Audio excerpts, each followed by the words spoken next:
So yes, we're going to get a little better every month.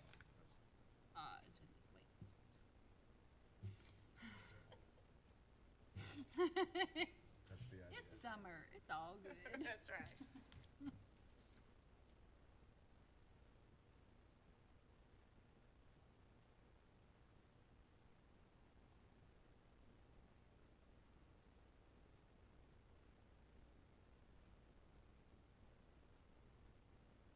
It ends and then you start over again For the- immediately, right? Football for travel ball or whatever. Competitive, and then Godwin sent out a message, we're gonna.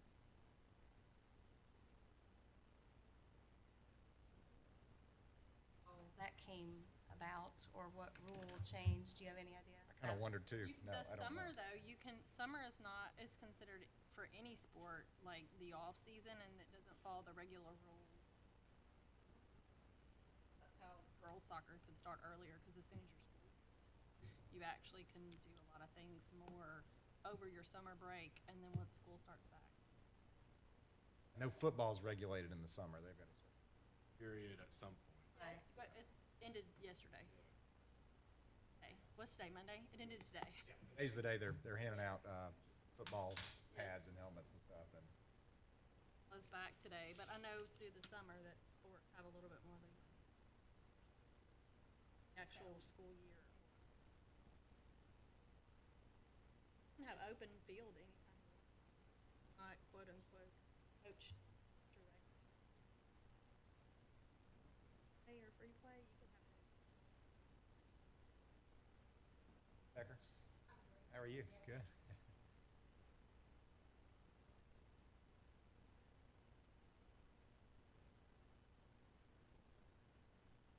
But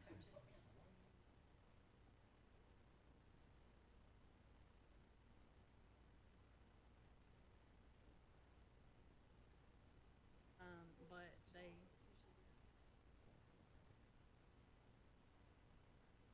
Was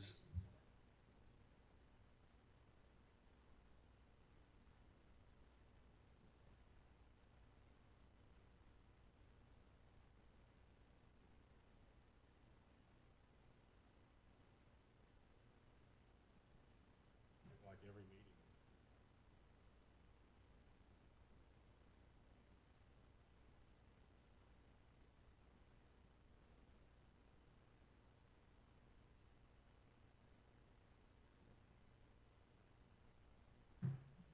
All right, I've got 5:45, so we will call the meeting to order. If everyone would stand for a moment of silence in the pledge.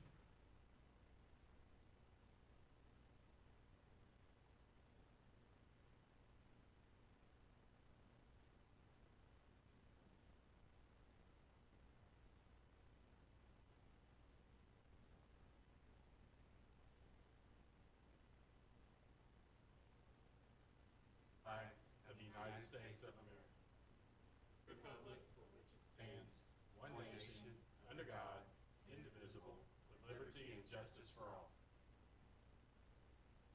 Madam Recorder, if you'd call the roll. Present. present. Present. here. Here. Here. We do have a quorum. Mr. Superintendent, would you like to lead us through our agenda? Absolutely. The first item on the agenda is the opportunity for public comment. Would anyone from the public like to speak? Hearing none, next item. Next item is the report section, starting with the chairman's welcome.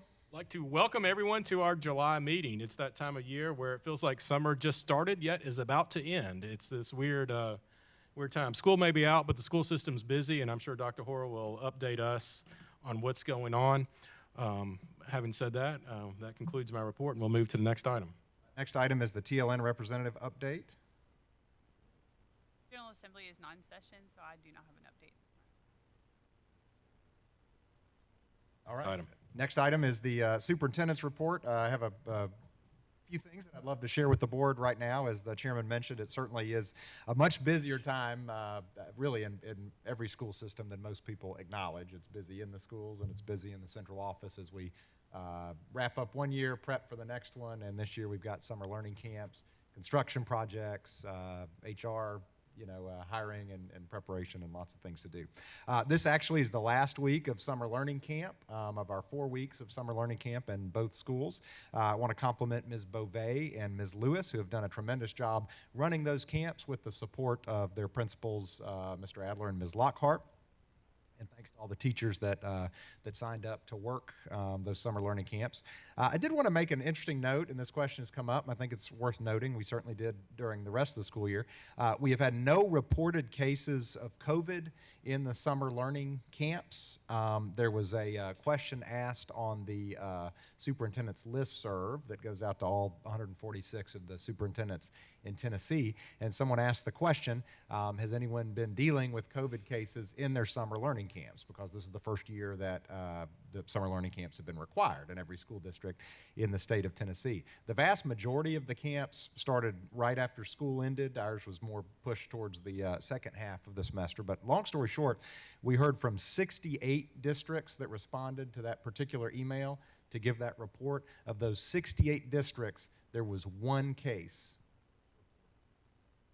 among students and staff. Now that is as hard for me to believe as it is to anybody else. I can't verify that, but there was one student case in 68 districts over the course of, this was at the end of the 4 weeks for most of them. So obviously we're tracking, the cases of the Delta variant and everything else, and trying to keep an eye on things, but right now we feel very good about our what remains to be our plan is that we will open in August without COVID protocols, masks being optional.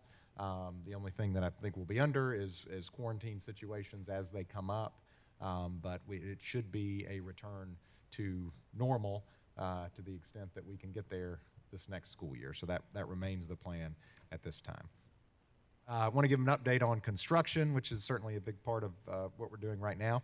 We're still on track to turn over the 5 athletic fields to the city of Lakeland for their use. But I say turn them over. They'll still be owned and operated and maintained by the school system. However, our MOU with the city says that they'll be available for use by the city on August 1st, and we're still expecting to meet that deadline.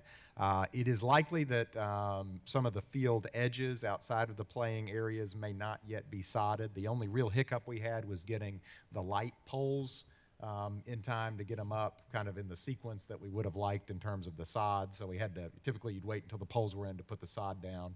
The poles took longer and the sod couldn't wait. So we have sodded, the vast majority of those areas, but we left some tracks on the outside just so we wouldn't sod, run over them with the heavy machinery and then have to re-sod.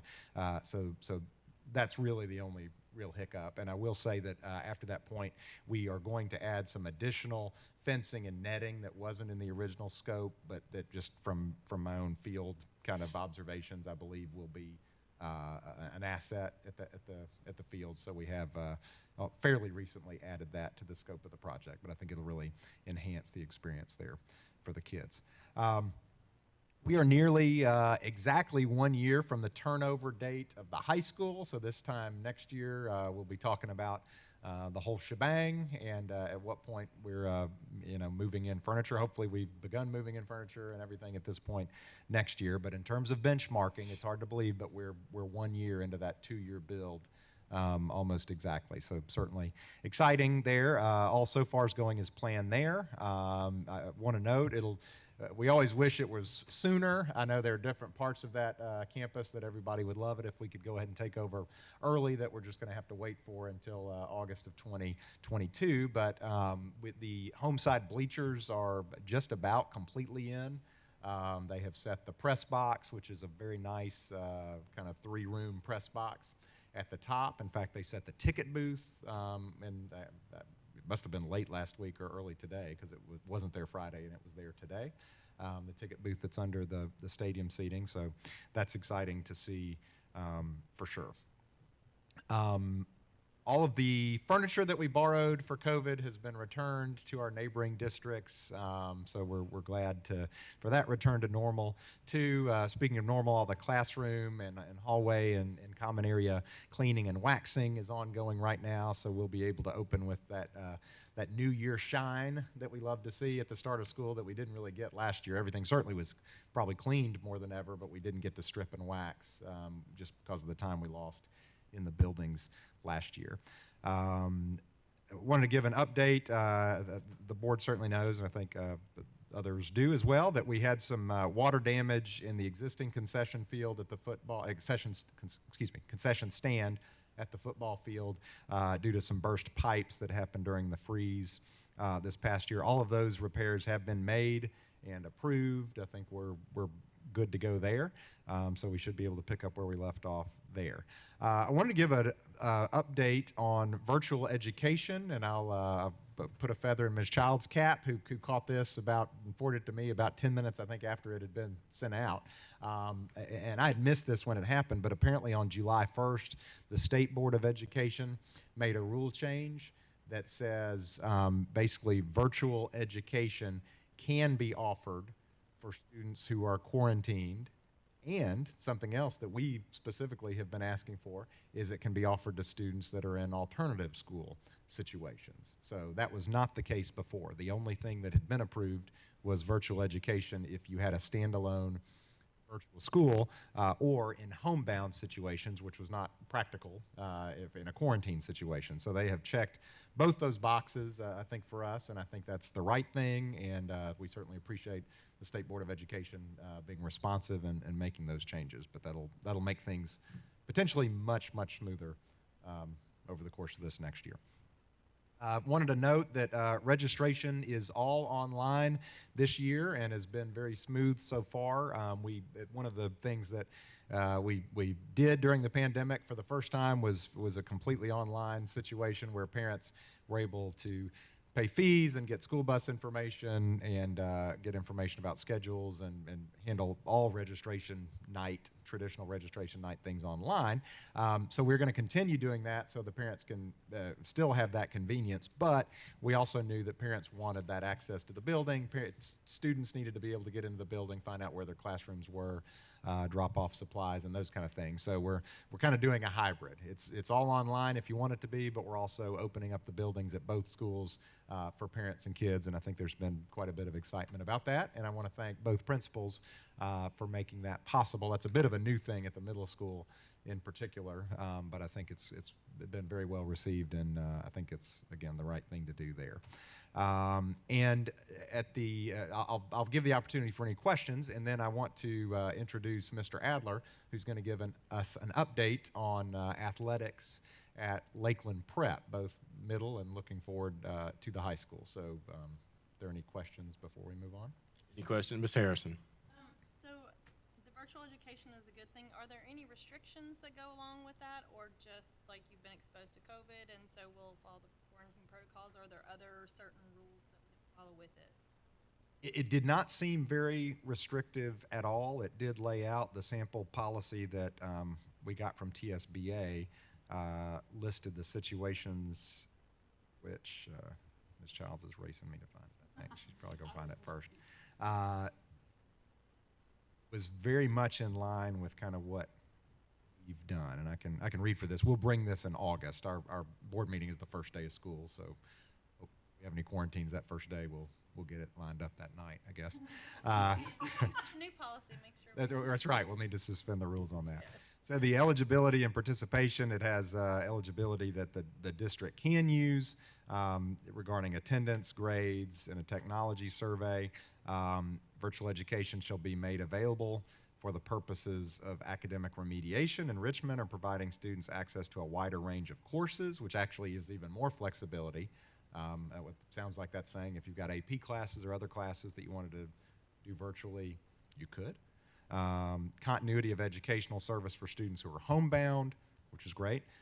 Continuity of educational services for students who are quarantining. There's all we need. Continuity of educational services for students enrolled in an alternative school. New, I think, very positive development. So.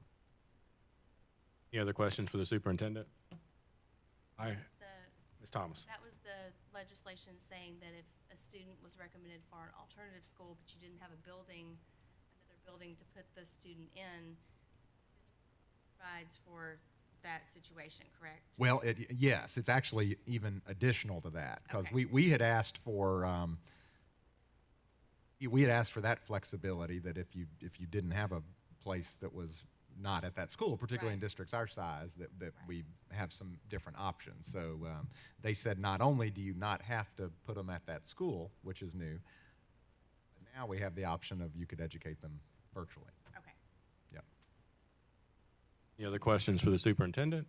I have just a couple. The track, where are we as it relates to the track around the football field? Okay, the track around the football field is likely not going to be totally installed for the start of school. I think right now what they're saying is that in order to sequence everything the way it needs to be, it would be within that first 2 to 3 weeks of school that would all be complete. So that is going to take some, reshuffling of schedules and things. Right now we've got the football team cleared to start their practices for the next few weeks on the soccer field over there. We're working with lads to make sure that we're keeping up with kind of what's happening there. But the track is a little bit behind the rest of it. However, there's not going to be any issues with having everything in time for that first home football game. So we are backing up from that. That shouldn't be an issue, but the original hope was that it would be ready for the start of school, and I believe right now it will not be.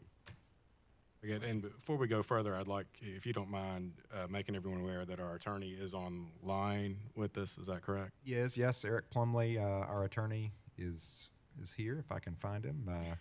Mr. Plumley, can you hear me? Wait a minute, hold up.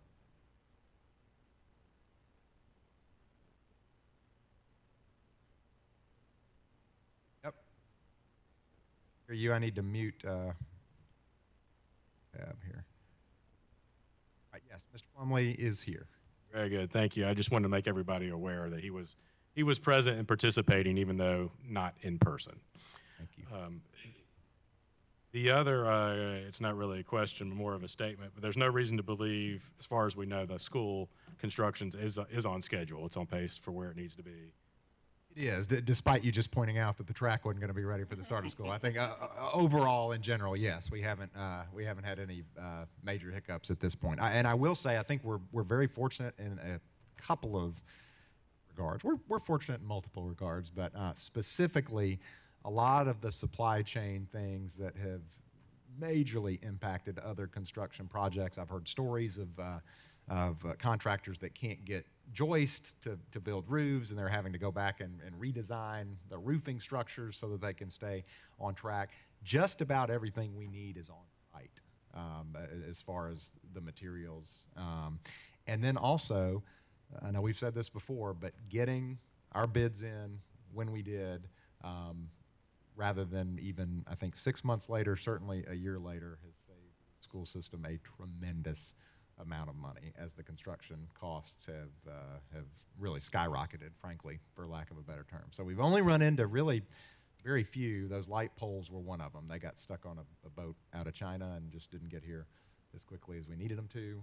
But for the most part, all the major critical path items we have been able to get. And just to reiterate, the current plan is to start the 2021-22 school year with no COVID protocols. Is that correct? Correct. Masks optional is how we're describing it, and With the exception of quarantines. with the exception of quarantines. Correct. Very good. Any other questions or comments for the superintendent? Hearing none, carry on. All with right, your yeah. report. At this point, I want to invite up Mr. Adler, the principal of Lakeland Prep, and among the many things that we're doing to get ready for the opening of the high school is taking a good look at our athletic programs and making plans to prepare for what will need to be in place when the high school opens with ninth graders in fall of 2022. So Mr. Adler has done some good work and is going to share some updates with the board and with the public. And if you'll give me just 1 minute, Mr. Adler, I'm gonna switch you over on the live stream so I can show what you'll be showing. All right. Well, I'll let you. Let's see if I can do this. Welcome, Mr. Adler, while he's doing that. It's always a pleasure. Appreciate it. All right, if you want to kind of introduce it, and then I'll switch to. I'm like a video switcher here now. All right, we've got you right now on the screen. So. Good evening. Thank you for allowing me a few minutes to present an athletics update for what we currently have, what we plan to have for this upcoming school year, and also what we're looking forward to the upper grades. Before I start this presentation, I do want to refer to some of my terminology. I'm referring to the middle school years as middle grades and our high school grades as upper grades because we are one school. And I want to really emphasize that we are Lakeland Prep.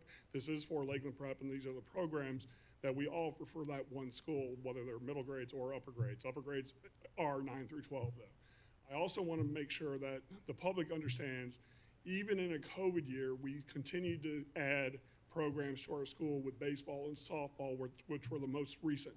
We've added new programs our first year, which was, we all remember that insurmountable task, or that task to open up the school with 4 grade levels with all our programs in place. And then also we added to that in our second year, third year, and even our fourth year, which was a COVID year, which is remarkable, and we're continuing to do that. So what we started, I guess, premise behind this presentation is through interest, through conversations, through community feedback, we started to get some buzz for what students wanted to participate in within our school. So on June 15th, or June 14th, I created a survey to send out on June 15th, and it ran with the public for 2 weeks, from June 15th to June 30th. It was sent directly to our rising 6th, 7th, and 8th graders because 5th graders are not eligible to play middle grade sports or even high school sports at that moment. And the feedback was, I received 273 responses. And you can see that it's across the board, 6th, 7th, and 8th grade were all represented very well. There's a caveat to this data, though, as well, because it went to multiple email addresses. If it went to both parents, so if one parent got it before another parent, you may have duplicate results. So I went back through all the results on once I returned back from vacation on July 6th, and I disaggregated the data, and I took out the duplicates. I took out names, responses that didn't have a name associated with it, and so essentially we ended up with about 223 solid responses, which, based on a rough calculation, is anywhere from 25 to 30% return on a survey, which is pretty good in my opinion, because usually I'm used to 10 to 20%. Looked at club sports. Lacrosse is up and coming, and we had 41 boys respond that they were interested in playing lacrosse, and 33 girls. Lacrosse is a spring sport, but it is still considered a club sport. And again, it's a good mix of from 6th graders, 7th graders, 8th graders, which is important because that's about the development of the program and the growth of the program, which you'll see that trend throughout this entire presentation. Looked at TSSAA sanctioned sports, of which, if those are sanctioned by TSSAA, they're also sanctioned by the TSSAA, which is the middle school association. And track and field was a resounding 93 respondents. And if you ever come to our school during recess, you can see why, because they're just racing up and down, especially during the COVID years. So that really makes sense. Again, a good mix across the board. Tennis, remarkable. Now, we all know that the respondents to a survey compared to who shows up at an organizational meeting or who shows up on the field for the tryouts or on the courts for tryouts or to participate is different. So that's where we'll really see where the results come from. But this astoundingly shows that there's interest in these programs to be developed and to be implemented within our school. I make one comment at this point. I do want to be clear. I think the board knows this, but just again to manage expectations, we have master planned for tennis courts at Lakeland Prep, but at this point we have not funded for tennis courts. They are not under construction. So just so folks know, that's not an asset that we'll be opening with in August of 2022. That relates to the courts. Courts themselves, yes, we do intend to have a tennis program, but we will not have our own tennis courts at that point. Back off of that. Please. And the reason for that is to host a match at your facility, you have to have 4 courts to host a match. But you can still practice with two courts, which the city of Lakeland does have 2 courts. And at the end of the presentation, I'll introduce some of our new coaches. And the person I did hire for tennis is very, very adamant that we can be very, very successful with the 2 courts in Lakeland. And our matches would be always at away facilities that have 4 courts. It happened for years at Bolton. We only had 2 courts. We always played matches at Altruria. Happened for years at Arlington. Same thing. They had no courts. They practiced at Altruria and played their matches at other places. It's happened across the board in our area. So it's very common with our model, but it can be done and it will be done. Our upper grade, I skipped that. Wrestling, we had, is a winter sport, and we had some interest for middle school sports for our wrestlers, and same thing with golf. And that golf number is very high. That does not separate boys golf versus girls golf. That's all boys and girls. But again, that's a survey, and who shows up at the golf course is a different thing. Usually golf teams are not 70 people on a golf team. Just stating that for the record. Our upper grade sports interests. I took the same approach to this as what do high schools offer across, in our area, what's TSSAA sanctioned, and the TSSAA breaks it down to sanctioned sports or what they consider activities. And that's what you're gonna see based on fall, winter, spring, and then activities, and then I'll get into the personnel decisions. Sports for our upper grades, again, there was an interest in every sport that we have. And of course, some kids don't want to do any fall sports, so they chose none of the above. But for what was available, you can see that it was across the board. Same thing with winter sports. I don't want to beat a dead horse. An idea of the numbers. Bowling, just that's girls and boys combined. That's not separate. And for our spring sports, same thing. And again, track and field is not separated between boys and girls until I go back and look at the numbers. Same thing with tennis. But again, the softball is the lowest number, but that can still field a team, and we will have softball players. We're developing them right now. Our upper grades activities. Swimming is considered an activity. Cheerleading and basketball cheer, which is also known as POM or dance, and lacrosse are all considered activities by TSSAA. Actually, lacrosse I just threw in there. That's not even considered an activity by TSSAA. They're still considered just a club, as I said previously. Again, interest is across the board. Here's our progress and our focus.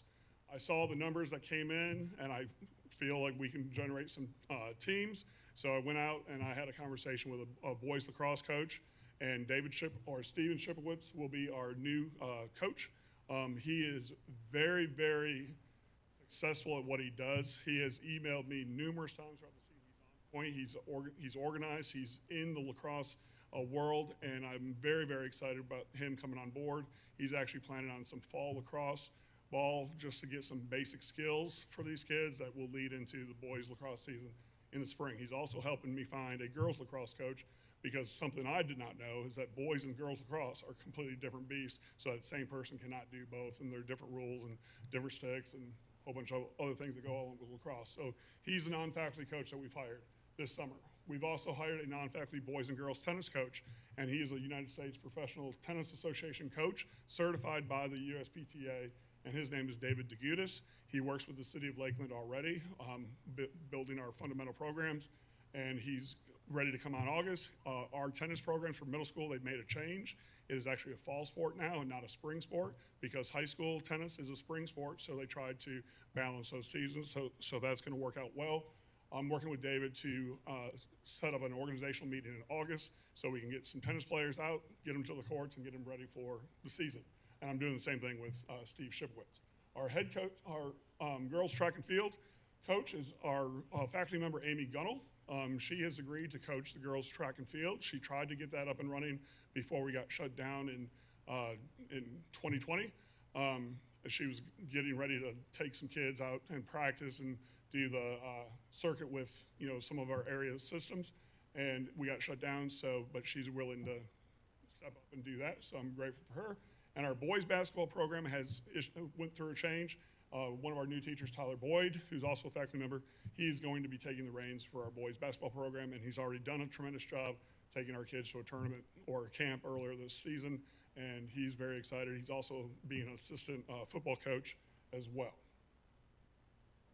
Next focus for this is, where's the interest? Wrestling is a winter sport, so that is something that we are focusing on to try to post and try to find either a faculty member or a non-faculty member to coach wrestling. And then the others are spring sports, so I have a little time, but once the school year starts, the school year runs, but we are putting people in place to get these programs up and running for our school. And late breaking news, right before I came into the meeting, I do have a lead on a boys track and field coach, so that hire may happen tomorrow. So just FYI, Dr. Orr. So that is our update for where our sports interests are and where the programs are happening. As you've known me for 5 years now, I am not one to shy away from a challenge. I'm not one to shy away from offering programs, either academics or other extracurriculars, clubs, academic interests, for our kids if it meets need for our kids. I'm excited about this upcoming school year. We're really excited about the grandstand, seeing what our athletic facilities hold for our community, and the future is bright for Lakeland. So, without further ado, if you have any questions or comments, I'm willing to field those. Ms. Childs. First, I had a comment. I appreciate all the research y'all did on what would be the best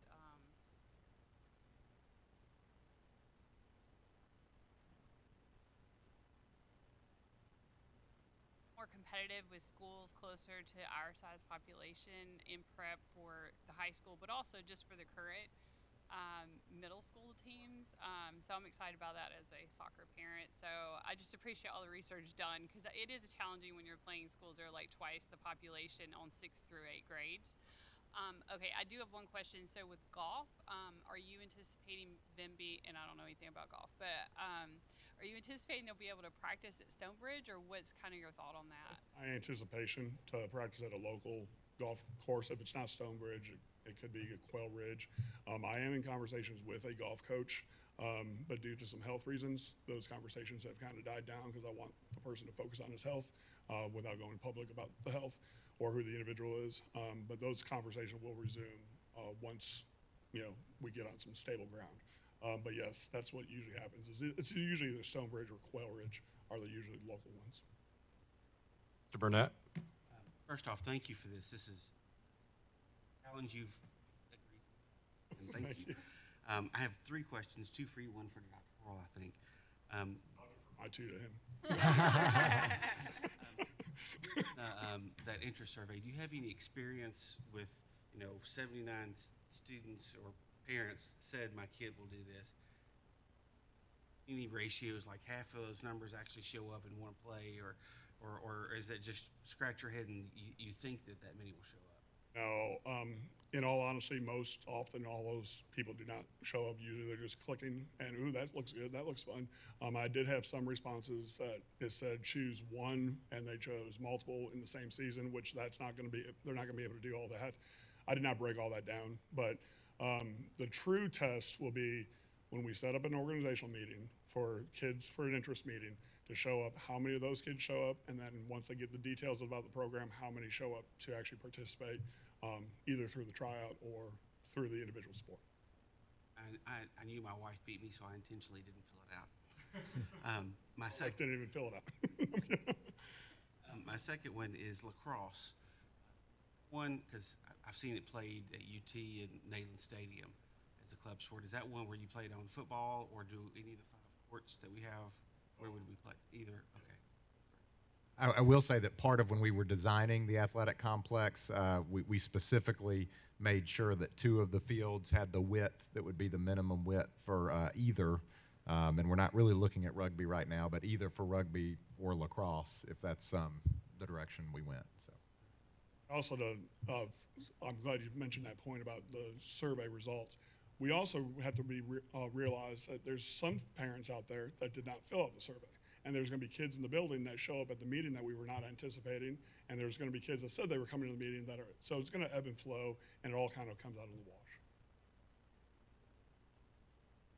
I'll let you defer. I know we talked about tennis courts and when we did the tour. How much? I think we would build 6 is what we have master planned, I'm pretty sure. Is that right? Or is it 6? I don't know. I don't recall. We may have had that number, but it would have been at least 5 or 6 years ago. I could certainly find that out. But. Okay, great. Thank you. Any other question? Ms. Harrison. I do have one question. So you said the survey was 6 through 8, so all 6 through 8 participated in the upper grades portion of the survey, right? Correct. Okay, so one feedback or whatever was I had some parents ask, they had kids in 2, 3, why can't I participate? My kid's going to eventually be. So I told them that, that as the programs grew or whatever, future surveys would likely be sent out to see once programs are established, whether they are successful or not. So could you speak to that at all? Like, Yeah. you know, Yes. for some of those that are maybe in 4th or 5th grade, that their kid is gonna go to the high school and wanted to participate.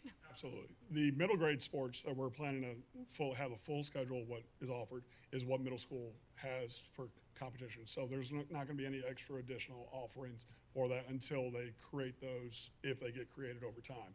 For high school, our current 5th graders, by the time they get to the high school, our programs are going to be established for across the board. All the fall, winter, and spring sports is what I envision of having, so we can be competitive across the board with all of our schools that we are competing against, and what every school offers that is sanctioned by TSSAA. And we are a sanctioned school by TSSAA.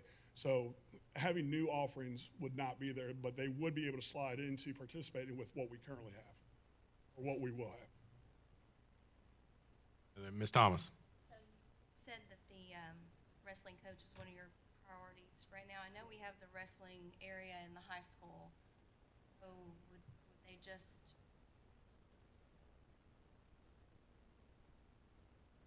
Bud Russell? No, I'm kidding. that's what I was gonna say. They were gonna have to fight for space in the gym. The- Would we need mats and things for them as well?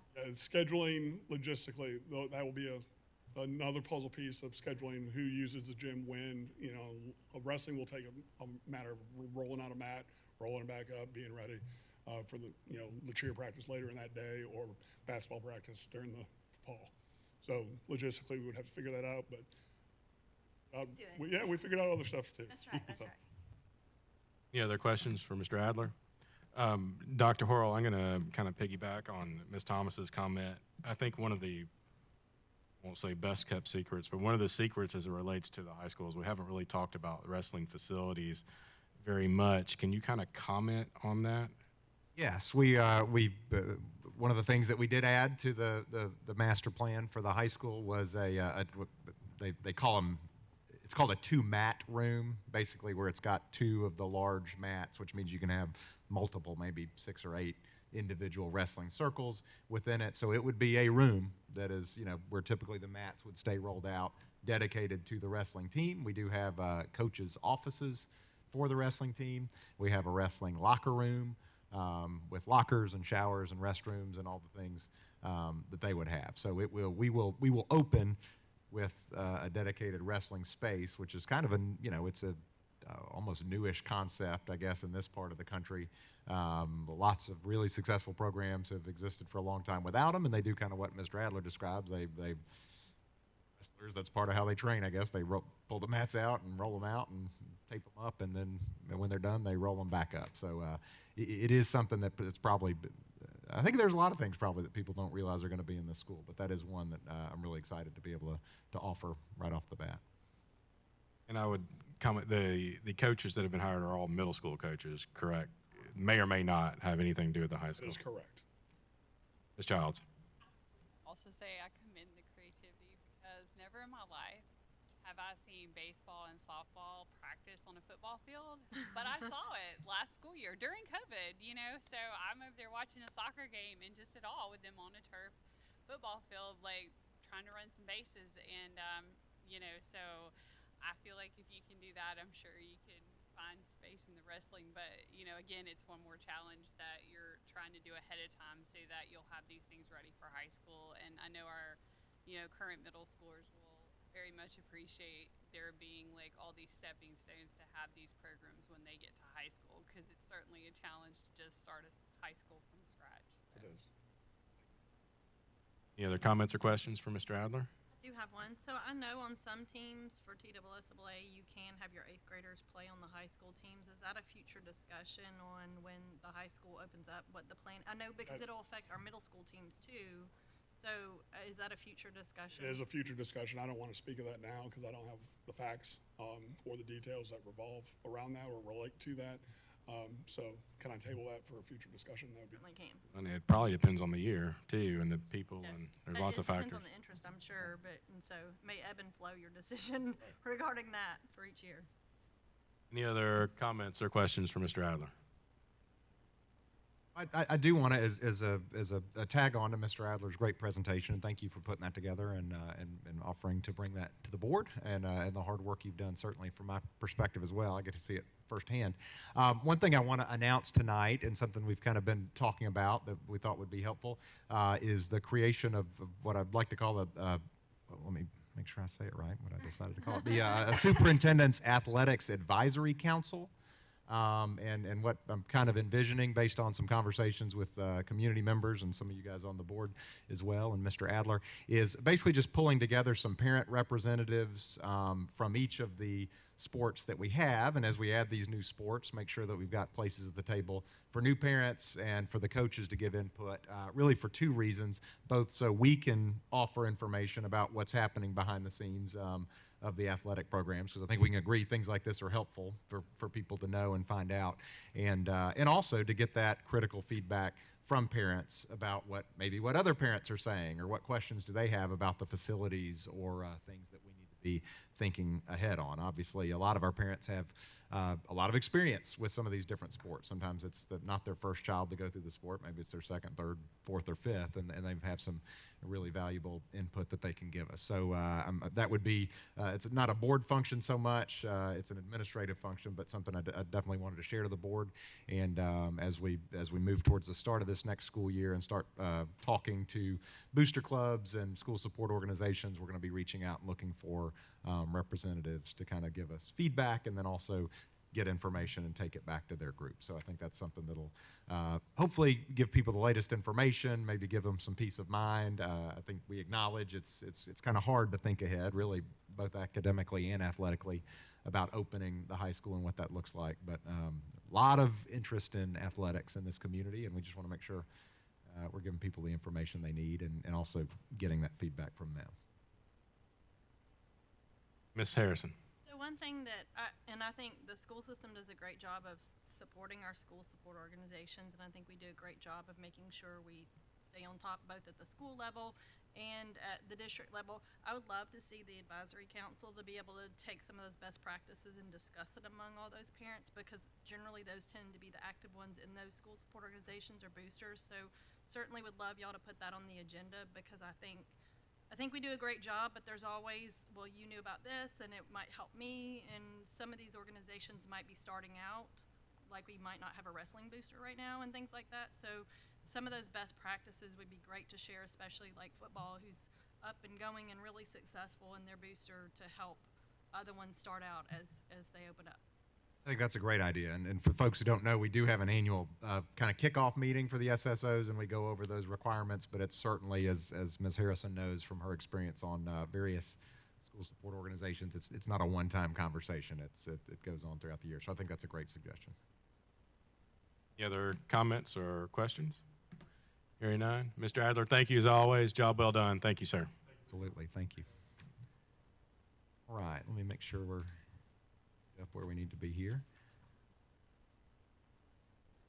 All right, that concludes my the superintendent's report, but we also have the financial report. If you look at the agenda, you'll notice that the financial summary is from May, and just so everybody understands, we only had one meeting in May, and it was early.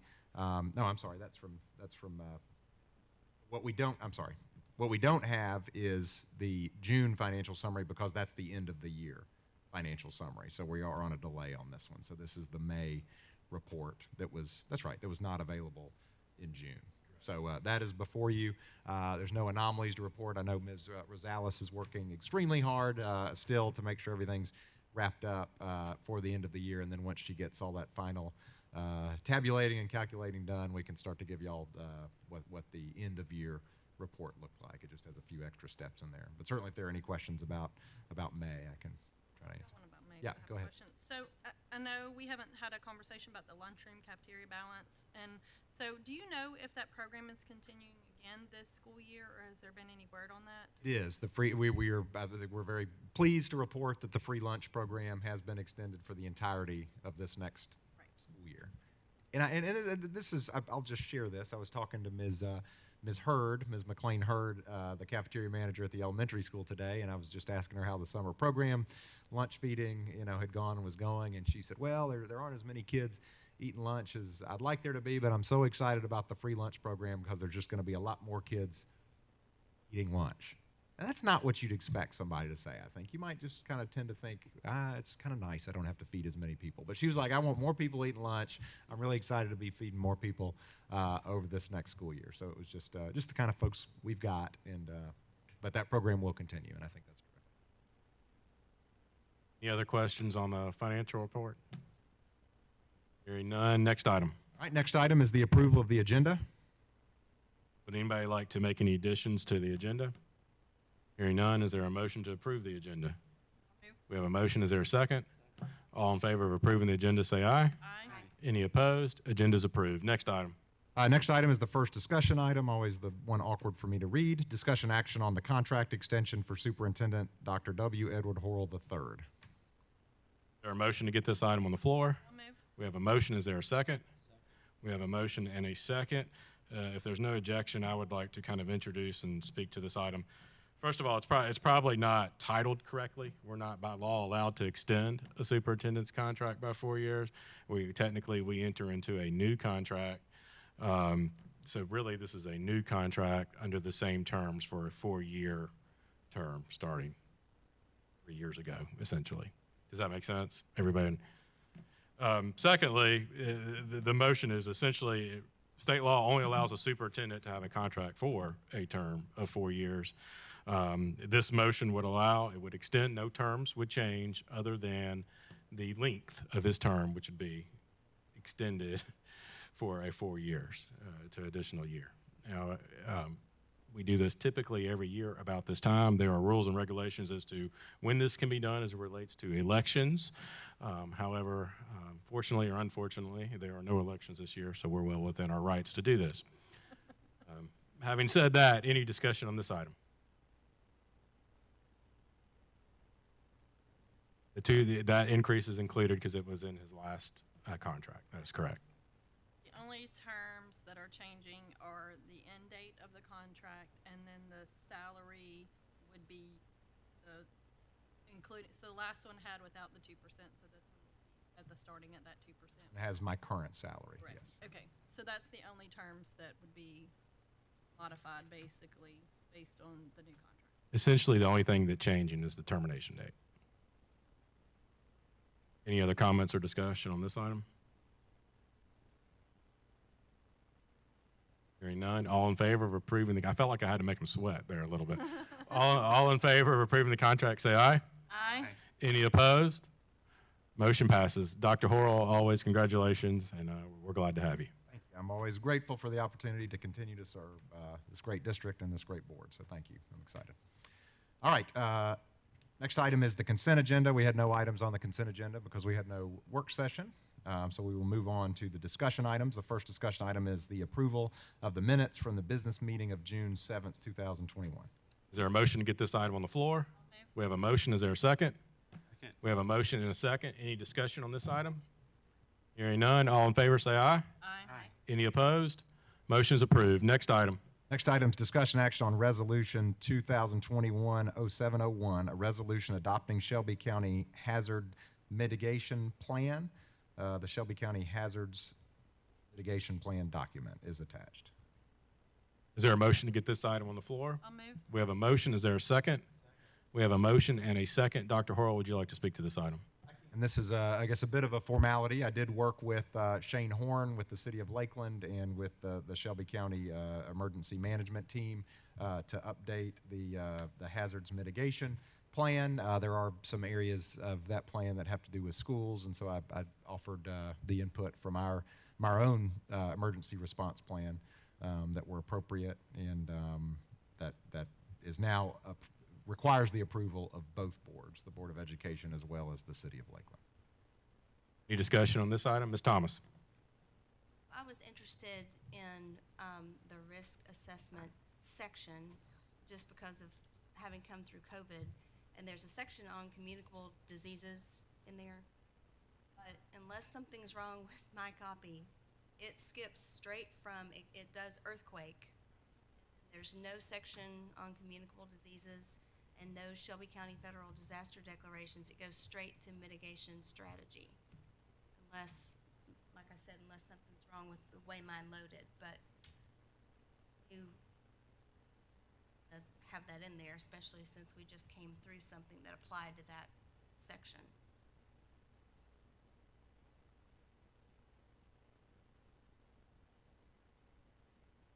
I can certainly check on that. I mean, this is the Shelby County Hazards Mitigation Plan.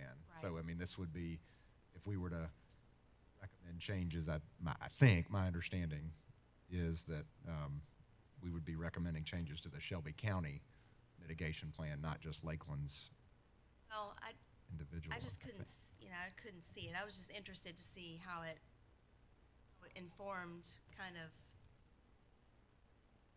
looked like how things were supposed to be handled with communicable diseases, but do you all see it? I don't see it. Handled, I'm just curious because the health department is separate. Could it be? I think Ms. don't- Thomas's point is it references it, but it doesn't ever address it. Is that It's correct? not, I didn't find it in the document. We can, I think Dr. Horrell's point's correct in the sense that I don't know that we can amend it, but it may make sense just to make sure that we have a complete copy of the report. I can That's my certainly concern. chase that down, and I fully admit I'm not expert on this document. We were asked to give kind of some project ranges that had to do with our own kind of capital and emergency response plans, and we submitted those, and then this is kind of put together and then sent back to us. So that's a note Well, you and I made. knew you didn't have anything to do. Went to page 29, it wasn't there. I thought, okay, maybe they're just misnumbered, but it doesn't seem to be there. Just seems to skip.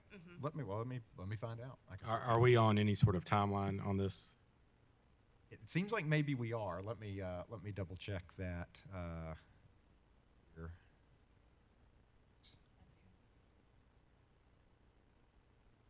Those the correct representatives for Lakeland? Ms. Wolf and Shane Horn is the representative for the Lakeland school system?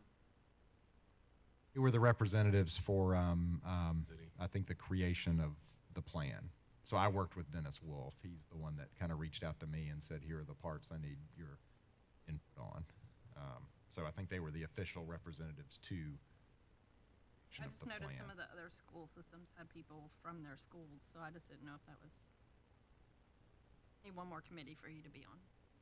Well, like I said, I did the work, but I don't know why my name's not in there, but I didn't. I was just curious. Let's see about the hazard mitigation.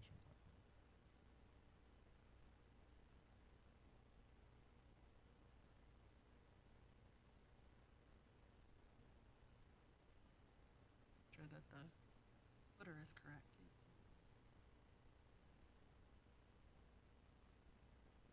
This was from Shannon Towery, the planning coordinator with Shelby County Government. Great news, Shelby County has received confirmation. FEMA and TEMA have reviewed and approved this plan. The next phase now requires each school system to formally adopt the plan as a benchmark for emergency management planning and mitigation for school systems. This is done before the governing body of each school system as a separate resolution for the municipal adoption.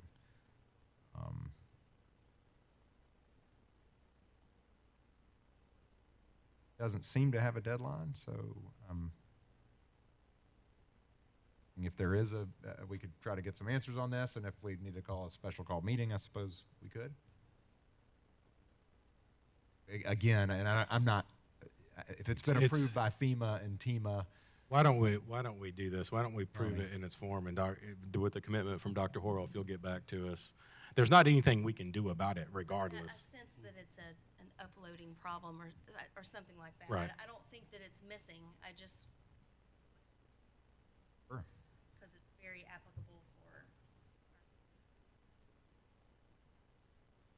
So if there's no objection from the board, we can approve it and Dr. Horrell will just report back to us on the status of the report. Is that acceptable to everyone? Very good. Any further discussion on this item? Hearing none, all in favor of approving the motion, say aye. Aye. Any opposed? Motion passes. Next item. Next item is discussion action on approval of a contract with Renaissance Group for design of an extension of Campus Drive to Highway 70. Is there a motion to get this item on the floor? I'll move. We have a motion. Is there a second? Second. Dr. Horrell, would you like to speak to this? Yes, and I'll note that this document has been added to the website at this point. Basically, this is one of the things that we have to do as a school system based on the traffic study that was completed for the high school addition to Lakeland Prep, and it involves extending Campus Drive that we're all familiar with now all the way to US 70. So we started off with a piece of Campus Drive that got us off Canada Road onto the campus. We've now extended Campus Drive so that it extends to essentially the football south parking lot there. And what we need to do, according to the traffic study, before we have an 11th grade class at Lakeland Prep. So we've got this next year, there'll be 8th grade in 22, 23, there'll be 9th grade. 23, 24, they'll be in 10th grade. So it's that 24, 25 school year prior to that we've got to get that built. So what we've decided to do is go ahead and engage Renaissance Group and their engineers to design the road, and then it would be put out to bid. Basically under the logic that if this has got to be done, it's not going to get any cheaper. We don't anticipate it going away, so there aren't a lot of reasons now. It is something that we've identified the money in the past, and every time we look at our fund balance, we know that there's going to be somewhere between $2 and $2.3 million that it's going to take to complete this road. So with the idea of go ahead and get started, that's what this proposal does. Any discussion on this item? For clarity, this is just for design work. This is not for designing this is not for bid of the road, contract, anything like this. This is just design work related. Yeah, this is the A&E work, as they say, architects and engineers. Any further discussion? Center turn lane design, that's one of the exclusions. Is that because it's? Yes, that is, it is a complicating factor that US 70 is a US and state highway. So TDOT would be involved with any design decisions there. Any further discussion on this item? Hearing none, all in favor say aye. Aye. Any opposed? Motion passes. Next item. Next item is discussion action on consideration of a 10-point grade scale brought by Mr. Burnett. Is there a motion to get this item on the floor? I'll move. We have a motion. Is there a second? We have a motion and a second. Mr. Burnett, I'll let you introduce this item. And I just wanted to bring this to the board to discuss and consider the adoption of a 10-point grading scale. As a number of other municipalities and municipal school systems in our area have done, they've adopted that 10-point scale. Uniform grading policy for the Department of Education does allow for local educational agencies to have sort of a separate scale. You still have to have in the 9th through 12th grade that 93 to 100, that closer range of a scale that's specifically just for TSAC, which is where the original uniform grading policy came from, was to have a uniform scale for TSAC so that certain school systems didn't have advantages for their students over others. Some of our sister schools have done is adopted that local grading scale, which is allowed a uniform grading policy. I think someone had sent to me, and have since also looked at Germantown school districts. It sort of is the model for us to explore and consider that, especially as that 10-point grading scale becomes important for students who are going through high school for their experiences to have similar grading scales to their other agencies. And my thought is that we consider this here for potential adoption in the 22-23 school year when the school system's open. Out there that we would ask staff or what that would look like, and then consider having faculty, administrators, and even teachers provide input on that this academic year. Ms. Harrison. So there are children that will be taking high school courses this fall, so would the thought be that this would be something retroactive? Or because if not, you'll have certain kids in their grades that took it in 9th grade when it's the 10-point scale, as opposed to 8th grade when it's not the 10-point scale. So is the thought that this would be retroactive to the eighth graders that potentially are taking those courses this year, or? It's a really great point, and Dr. Horrell mentioned that. Is not something that I had considered when I idea forward. I think there's the option to do that, that if you adopt it, you can make it retroactive for that cohort of students that it would impact. Especially I would be open to either way. The only, just in brief research that I've done on that aspect of it is that the only, I think, caveat of making it retroactive is apparently it goes back and throws class ranks out potentially from that grade level. I don't know if that's a concern with That would be a eighth concern for graders. your valedictorian for eighth grade, I would assume, potentially. Be the drawback is that you could, if you made it retroactive after the fact, you could potentially have an eighth grade, valedictorian who under the old scale who would have been if you'd done it in real time. And I read some states that had gone that way, and vast majority of them did not make it retroactive, mainly for that reason, right? And granted, statewide would be a much bigger, fruit basket to unturn. Ms. Childs. So I'm personally in favor of doing a 10-point grading scale. I think in 2019 I talked to Dr. Horrell about this, and I've just personally never, and maybe it's because where I came from, 90 to 100 was an A. It's probably it's what I'm used to, but it's always been a little weird to me, and it actually makes me happy that some of the neighbors are changing. I think Bartlett's had a 10-point scale for quite some time, and I do think it makes it wonky for our kids that are going to have neighbors in their county have a different scale. So, and also when we were at TSBA, I noticed like one of the he was actually, granted he was in the minority, but he was wanting to have the entire state change because he had so many military families be upset about coming from a state where a 92 is an A and then coming here and it's a B. And in high school it kind of does start to matter on the grade scale. So I'm a fan of changing it to the 10-point scale. I think the retroactive sounds kind of wonky to me, but I would be in favor of changing it this school year, but I'd also be in favor of next school year if that's what.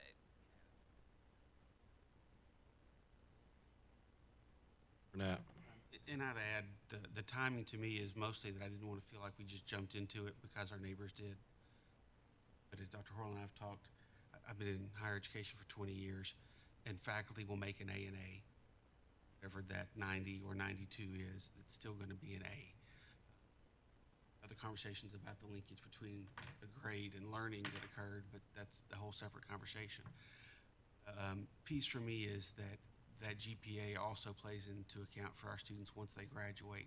For those students that are going to community colleges, and I'm speaking that professional experience of mine, GPA is now in the state of Tennessee a determinant as well as a CT score for whether you place in remedial developmental education coursework. So I want to make sure that our students have that same experience and opportunity to have a multiple method to opt out of that developmental education when that many times delays or disheartens them for completing their degrees.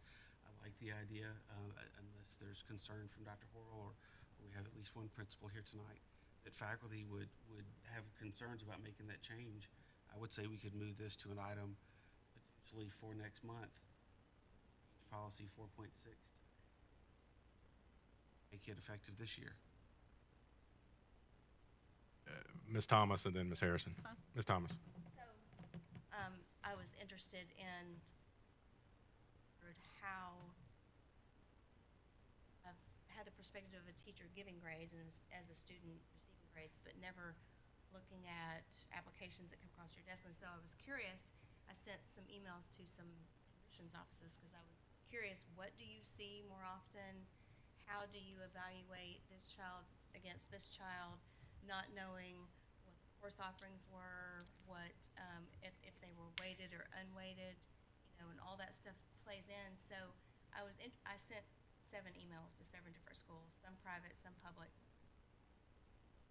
Of the 6 who responded said they see the 90 to 100 a lot more commonly. But they also said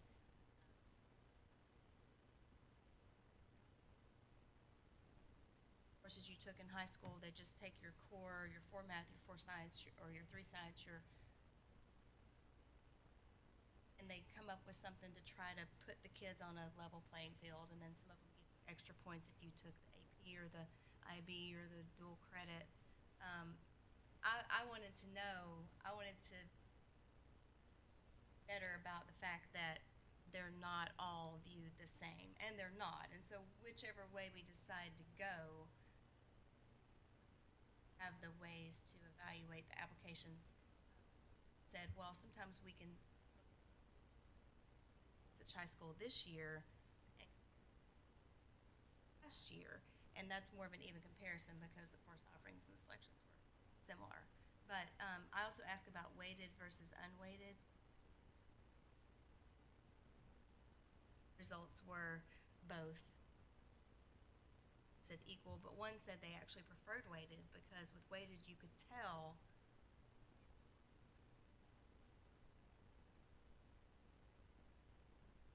interesting. I wanted to kind of see, looking out, this is where they're going, so what do we need to do now?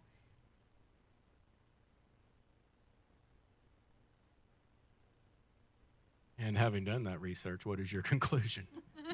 Well, so it makes me, I actually talked on the phone with one of the admissions people from Ole Miss, and she said it's very interesting. Here we see a lot of 93 to 100, but she said we get a lot of out-of-state Texas, and a lot of it is 90 to 100. I started out in elementary school. I was 90 to 100, and then we went to middle, and that's where it became 93. I don't know what your all's experience was, but somewhere along the way in it happened. And I'm like you, I don't want to do it because it's somebody else is doing it or because it's trendy. But I do want to do it knowing that we're, every bit of advantage we can to our kids when they're being evaluated on something that's on a screen or in a pack of paper. Harrison. You've been through this. Yeah, so I just went through this. So the one thing, I know you said you had emailed admissions people, but there's more than just admissions. There's sororities and fraternities where they ask for your GPA. There's the sports program, like they're outside scholarships. They ask for your GPA, and they're not recomputing your scores like an admissions would do. So we're even applying for scholarships now, and one of the first things they ask for is your GPA, and they're asking for high school rank, which we can't even get to that, but that's hard to get to. So I guess my concern is that if, number one, I am a fan of either making it retroactive or making it this year, because I feel like we know this is a thing. We know that we're discussing it now. These 8th graders need to have the same level playing field as their peers that take it in 9th grade. I know they're academically advanced or whatever you want to call it. They're the accelerated students or whatever, but we still should give them a level playing field GPA-wise as their counterparts that take the same course in 9th grade. So I feel like from a standpoint of if we know we're going to discuss it and potentially go down that path this year, I'm not saying when we have to do it this year, but I feel like it should be, for a teacher's perspective, they would want it at the beginning of the school year, I would think. But yes, the schools may recompute, but there are other things that you apply for and other things that you're doing, especially external scholarships, where they ask for your GPA and your ACT score in addition to your essay that you fill out. And all those, my daughter's gotten a few of the extra scholarships, and what they told her was, like, those first things set her apart, her GPA and her ACT, and then the essay was what's clinched it. So, like, those things matter in addition to how strong your writing skills or your essay skills. So it's like you need all of the things, not just some of them. So if they're competing with someone from Arlington High School or Bartlett High School or Germantown High School or Houston High School, not Germantown High School, that has the 90 to 100 scale, and let's say you know, they're submitting unweighted or weighted or whatever it is, then if they're submitting a 4.2 or 3.4 and we're submitting a 3.2, then that could be the difference in getting that scholarship being considered for it or not, which is, you know, it may be the difference in a kid going to school or not if they get that scholarship. Mr. Burnett. If we agreed as a board tonight that that's the direction we would want to go on, this would be a change to a policy so we could do it in a single reading at the August meeting. You feel that if we asked you to do that, you could have a policy ready for us on August? Be a problem. And would that create a huge turmoil for the teachers in the schools? I think probably most of them would anticipate this coming. It's one of those, you know, the old joke that escalated quickly, like, you know, when I'm switched and then the next day there were two more, you know, local systems that had done it. I do think that kind of changes the calculus for our own, you know, decision making. Certainly, I mean, my own preference, and I think the preference of this board is to do thoughtful, studied research before we make momentous decisions. However, I do certainly understand everything that's been shared. I would almost say, from my own perspective, to the extent that I have a preference, because I would be fine either way, honestly. I probably would have more concerns about making it retroactive for a number of reasons. Just saying to the teachers, well, I realize you thought this was a B student, but we decided it was an A student, you know, late in the year or something like that. I just, in terms of the way we look at teachers and their ability to manage and run a classroom, I think, to answer your question, Mr. Burnett, I think there would be some scurrying involved to make sure that everybody was set up for this next school year, but I think that would be more respectful of our teachers than saying after the fact, kind of in midstream, we've made this policy change and it's retroactive. So I guess my position would be, if you're of a mindset that Ms. Harrison maybe suggested she was, that if we do it, I want it to be retroactive, then I would probably say, if that's the will, if the rest of the board felt the same way on that matter, I'd probably say, let's go ahead and do it now. I mean, if I can see that being a quagmire. I have no issue with not being retroactive. Then I feel like that in order to make sure our students are measured equally, and let's say whoever's going to be the valedictorian is, you know, they were measured all equally and taken Algebra 1, whatever time they took it, all the way through 8th to 12th. I feel like, and out of fairness to those students, that it should be the same playing field all the way through. I think internally it would stay the same playing field if you didn't make it proactive, certainly. Of course, it depends on how close we are to a decision here. We do hire our assistant superintendent and the principal of the school and the vice principal of the school, where that would be come into play. I'll add that we're in a unique position in the sense that this will be the first year that we have anybody that takes any high school courses that will actually count as a high school course in Lakeland school system. Because of that, it doesn't make sense for us to, in my opinion, for even talk about doing something retroactively when we have the opportunity to get it right from the beginning. And, you know, I'm inclined that maybe we get this on our agenda with a new policy in August and let the board discuss it and approve it prior to the start of the school year. You know, and I'll just speak to this. I know there's, you know, different opinions as to what's the best grading scale, but no one has expressed a downside to moving from 90 to 100 to me. And because of that, I'm inclined to do it. I can't think of, you know, I can't think of a reason that makes it harmful to students or the education of students. And due to that, I would support it. I understand that maybe a B student's always a B student. Maybe your 92 kid's an 89 kid based on the test or the curriculum.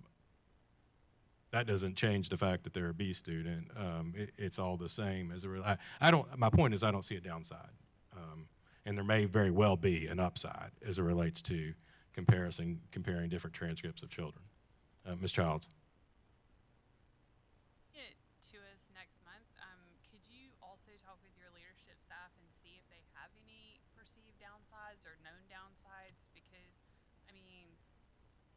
we do like to spend time looking at it, but there is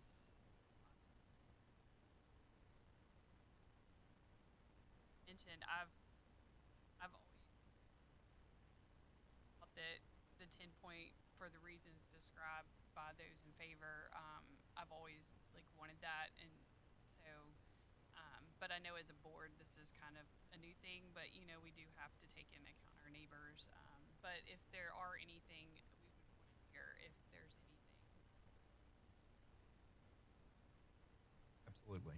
And we do, that does give us 4 months in terms of doing some research and getting some feedback that we could get. We do have a work session in August, so we have a work session on August 2nd. The first day of school is August 9th. Although we might, just depending on how quickly we can get feedback and how quickly the board does its own research and gives individual feedback to me, we might consider a special call meeting just prior to the work session on the 2nd, so that it would at least give teachers and parents that 1 extra week, so we weren't making it the evening of the first day of school. Be a little better to make it the week before. Again, ideally, and more time than that, but that would at least probably be better than the same day. Very good. Well, if there's not any objection, why don't we, Dr. Horrell, if you're bringing that policy up at our next meeting, we'll put it on our agenda, and if we'll at least have it on our work session, and if we feel like we need to call a special call, we can do that same day. I think this has been a healthy discussion, and I appreciate everyone's input. Having said that, we'll move to the next item. Next item is discussion action on policy 5.1151, telework. This is the second reading of this policy. Is there a motion to get this item on the floor? Move. We have a motion. Is there a second? Any further discussion on this item? Hearing none, all in favor say aye. Aye. Any opposed? Motion passes. Next item. Next item is discussion action on update to policy 1.8011, emergency closings. Is there a motion to get this item on the floor? Move. Is there a second? Second. We have a motion and a second. Dr. Horrell, do you need to speak to this item? Let me just note that in general, most of these updates were spurred by changes in legislation and based on the model policies from TSBA. And you can see those recommendations highlighted in yellow. We also go through the policies one by one individually and view it against our own policies or any changes that we've had in the past. So for the most part, what you'll see are the recommendations of TSBA based on updates to legislation. I don't really have any additional comment on this particular one. Any discussion on this item? Hearing none, all in favor say aye. Aye. Any opposed? Motion passes. Next item. Next item is discussion action on update to policy 3.205, security. Is there a motion to get this item on the floor? Move. We have a motion. Is there a second? Second. We have a motion and a second. Any discussion on this item? Mr. Burnett. I just had one comment on section, let's see.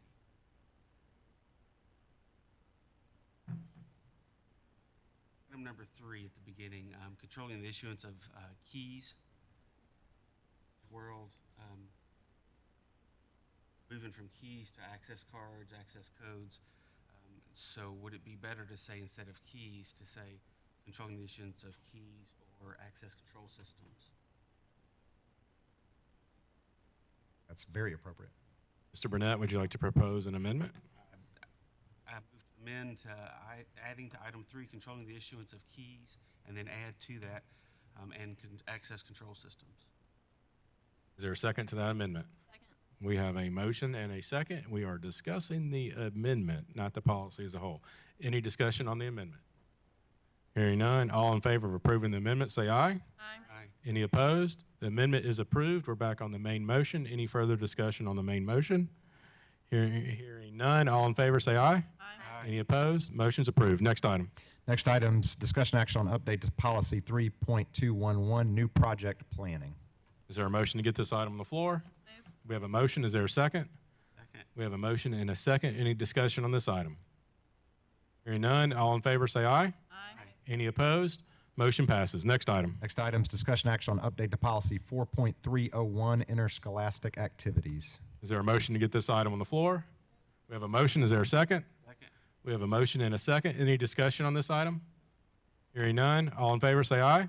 Aye. Any opposed? Motion passes. Next item. Next item, discussion action on update to policy 4.700, testing programs. Is there a motion to get this item on the floor? Move. We have a motion. Is there a second? Second. We have a motion and a second. Any discussion? Ms. Thomas. So this one refers to the interest inventory. And since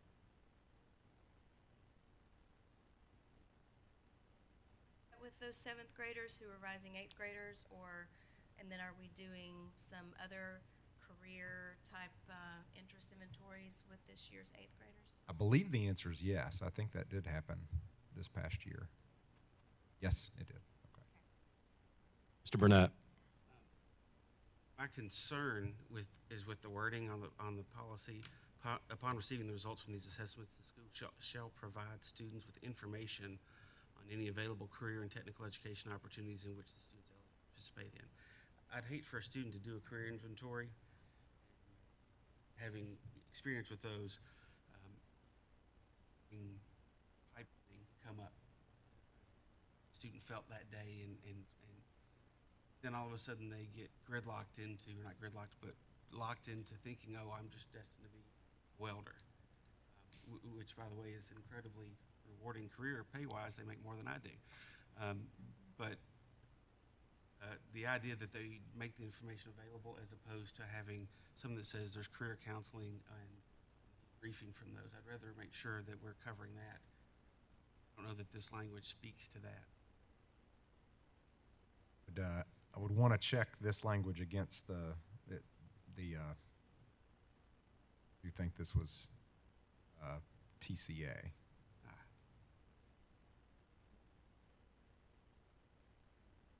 In real time here.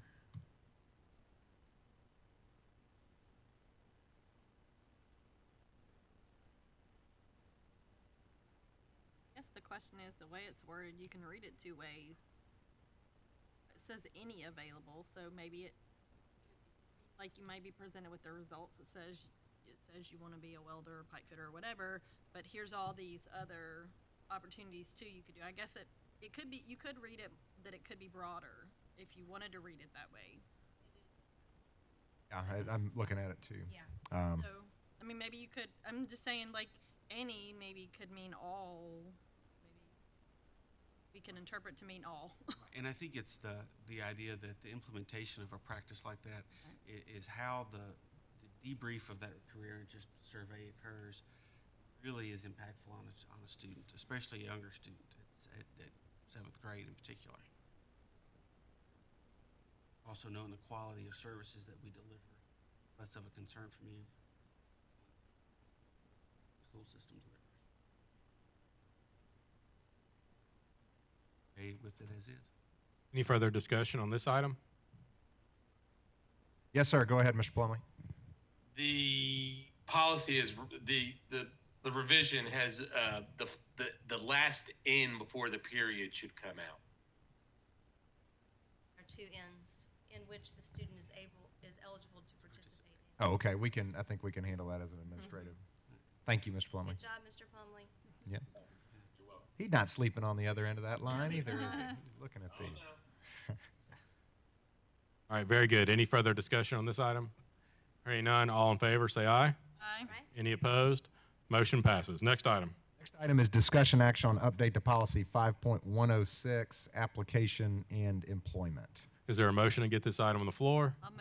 We have a motion. Is there a second? Second. We have a motion and a second. Dr. Horrell. I do have a comment. There is a part of what we do when we review these, and thank you to Ms. Millspaw, who does the lion's share of kind of crosswalking the policies recommendation with the existing policies. We have made the updates that were based on state law, but she also highlights things that are in our policies that are not in the model policies. And I want to be clear, this is not. There's a couple of things that are crossed out. Under the professional employees, we have removed who has not complied with the Immigration Reform and Control Act of 1986 that has a footnote. Apparently that is not one of the requirements for professional employees. So that's why that part is being cleaned up. And it is part of the, of support employees requirements. There is some language in here, the number 7, who advocates, anyone who advocates the overthrow of the American form of government, etc. I'm not 100% sure where that came from. I may have a vague memory, but I couldn't find it.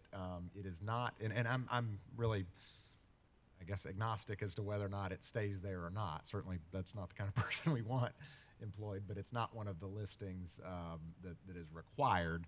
So if we wanted to take this opportunity to make it more closely match actual, state requirements, we could, or we could also leave it. The recommendation was to take it out because it doesn't seem to match I could find. Ms. Thomas. 32, because we've worked, sorry. Page 2, yeah. Yeah, I think on some of these policies, we've updated them to reflect that people email, et cetera, that in writing, have updated some of these policies. So normally when you issue an offer, it's email, right? Right. Do we need to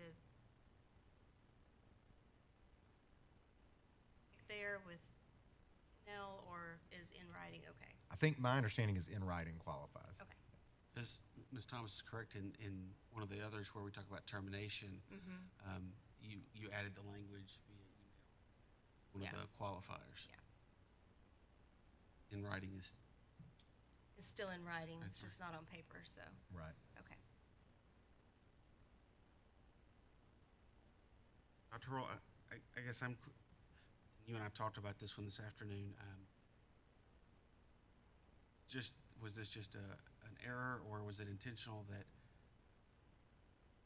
advocates the overthrow of the American form of government and who refuses to take the oath is struck through on the support, but the reference to refuses to take the oath and subscribe oath to support the Constitution is not stricken from? I believe it is in the state statute that it is, that under professional, that is a requirement.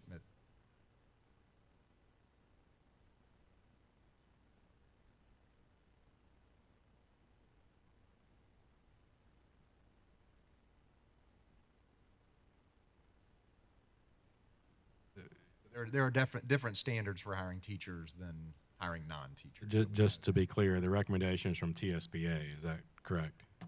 Yeah.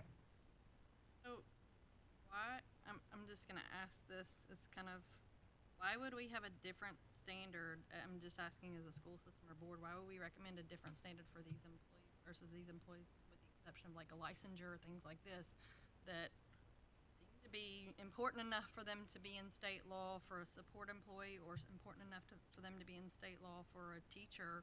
Why would it not, I'm just asking, we as a board not be consistent across both of those? If they felt like it was important enough for a teacher to have this, why would we as a board not feel like it is important as a school support person, or not, that's not necessarily a teacher, have it, and vice versa? If it's important enough for a support person that works at the school to have it, why would we not feel like it's important to have it as a teacher? So I have concerns about the fact that it's not consistent for both. We certainly, as a board, as a school system, we can have any, requirements allowed by law, certainly. I agree with Ms. Harrison. I'd like to see in both, because oftentimes don't we have staff who go from the support staff and their intent is to become a teacher, actually make that transition. I'd rather have that inning for this consistency's sake as well. But I want to be clear, and Ms. Millspaw, you can either correct me or, if I'm wrong, correct me, I guess, or you can validate that this is done. I think the one about who refuses to take and subscribe to an oath, it's not part of our practice to present one to potential employees. I think that got added to state statute, particularly for teachers. I don't know why, or what the circumstances were. I'm not saying it shouldn't be there. I'm just saying I think at some point that got added to the requirements for teachers as one of the things that legislators take care of. But I don't think it included a mechanism for presenting it to them to see if they refuse.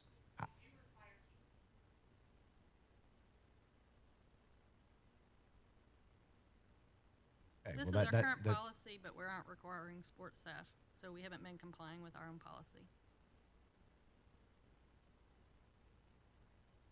Mhm.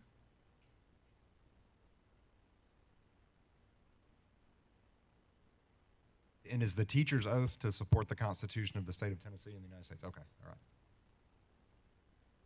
As we typically do when we find these situations, we either need to update practice or update policy.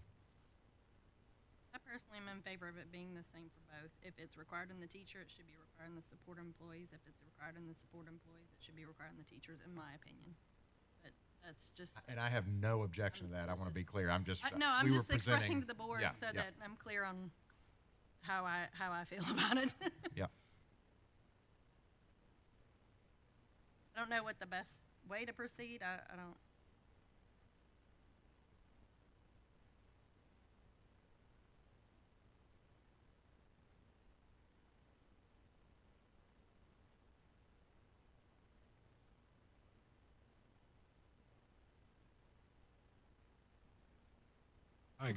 I agree with Ms. Harrison. I do think they need to mirror each other. I'll go one step further and say that I don't know why this language was included, but since it's been included, I think it's dumb to take it out. Is that who advocates the overthrow of the American form of government, or who is a member of a political party? It's in there. We are a government institution. It seems a bit silly for us to remove that. Whether or not it needed to be included in there initially, I'm not inclined to remove it now for those reasons. So I think it needs to be in there for both the professional and the support employees. I make a motion that we remove the strike-throughs, because if we remove the strike-throughs on the, am I correct in saying, and somebody tell me if I'm wrong, if we remove the strike-throughs on lines 1 and 4, 5, 20, 21, 22, 23, all those become the same? Or the two sections become the same? Is that correct? Correct. Yeah, I think in one single amendment, that would, well, it's not an amendment. Yeah, We don't even need an amendment because that's the policy as it exists today. that's how it exists. The highlights are the additions, is that correct, Ms. Millspaw? Correct. So the only thing that we need to address are the yellow highlighted on our screens. So we would not be approving this policy as presented? Is that correct? We would have to approve it with only the yellow highlights. Oh, and there are some of the strike-throughs I think we would still want to. Then would we not need? Why don't we do this? Why don't we carry this item over to is this pending? We could wait until, we could certainly wait until August. Why don't we carry this item over to August? And Dr. Horrell, if you will clean it up and bring us back a version without the items that we've talked about tonight, with the appropriate changes, and then we can take it up and discuss from there, because this is a very lengthy policy, and I think us doing it through a verbal motion might get confusing. Is there any objection to that from the board? Hearing no objection, we'll carry this item over to August. Next item. Next item, discussion action on update to policy 5.802, qualifications and duties of the superintendent. Is there a motion to get this item on the floor? I'll move. We have a motion. Is there a second? Second. We have a motion and a second. Any discussion on this item? Hearing none, all in favor say aye. Any opposed? Motion passes. Next item. Next item is discussion action on update to policy 5.117, teacher tenure. Is there a motion to get this item on the floor? Move. We have a motion. Is there a second? Second. We have a motion and a second. Any discussion on this item? Hearing none, all in favor say aye. Aye. Oh, I'm sorry. Mr. Burnett. I had my tabs out of order on my computer. I just have one question for the superintendent on this one. The right tab up, because I have the separation for tenure pulled up.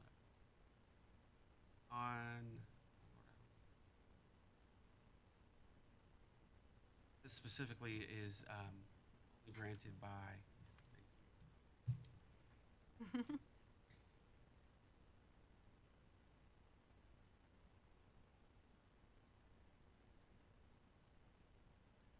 Those teachers who receive a majority of the vote. Need to bolster that even more. Our policy in higher ed says it is only granted by affirmative action of the board.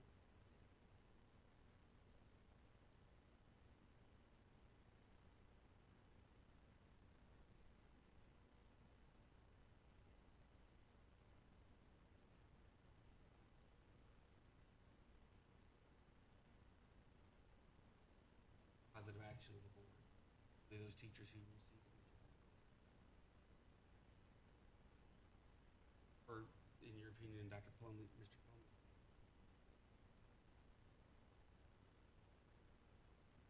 My opinion would be because, my understanding is it's different from higher ed because each higher ed institution, I think, can set their own tenure rules. Is that We have right, some generally?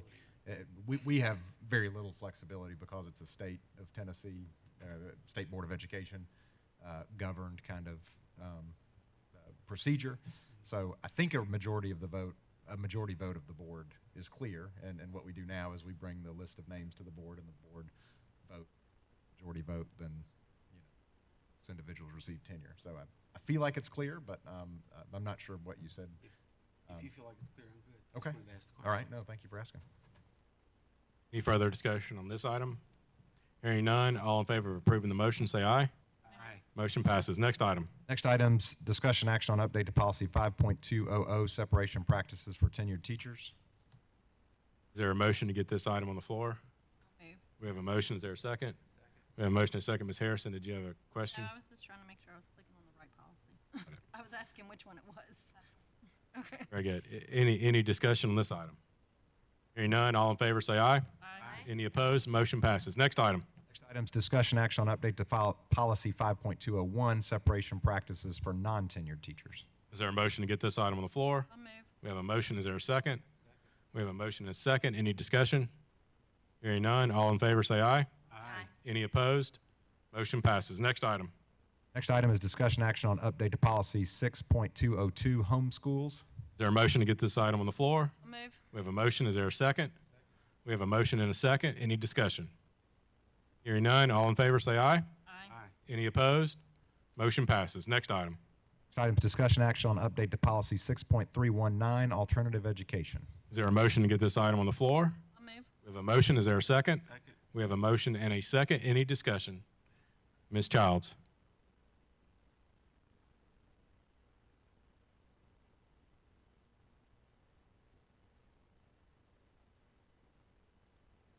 Or anything that inhibits it or prohibits it from being virtual? That's, I guess, the better question. Now, the new policy recommendation is standalone. Right. Yes.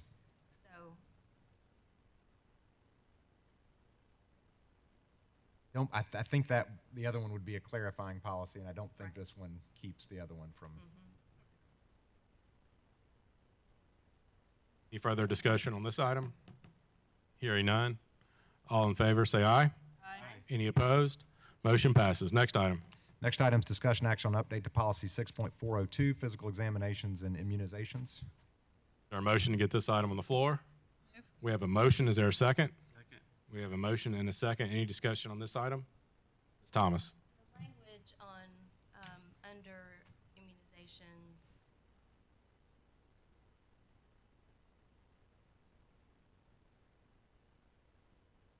do you agree? Yes. So I I'm getting struggled. lost in the if and excepts, so have immunizations if they have religious reasons during an epidemic? Does that mean that, is that the way you're That's- reading, yeah. that in the case of a pandemic or an epidemic, that the religious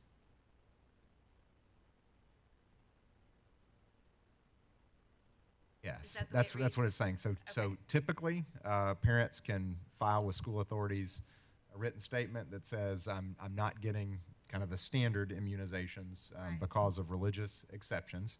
What the policy said previously is, however, if we're in the middle of a pandemic, we will not grant those exceptions. What this is clarifying is, if we're in the middle of a COVID-19 or variant outbreak, then we will continue to grant those. Everything stays the same. Not It's worded so like that. confusing. It It's is, so and I'm not confusing. saying it's wrong. I'm just saying I didn't understand it like that. I understood it to mean I thought exactly it what the meant- opposite. Yeah, the opposite of that. Yes, the way It it reads was to worded. me like you can have a religious exemption except in the event of COVID-19 or a variant outbreak. Yeah. I think it's the I think what it used to say is that you can have a religious exemption unless there's a pandemic situation.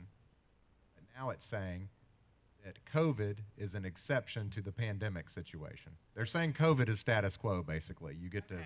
to, COVID, go ahead, Chairman. It's poorly drafted. agree. And it's what they've done is they've created an exception to an exception. Yes. Yes. Which Yes. And it confuses, I mean, it's very confusing to me to read this, and I think it needs to be clearer, or else we could. I mean, I suppose, Dr. Horrell, we could add a parentheses just explaining the except to clarify what that means.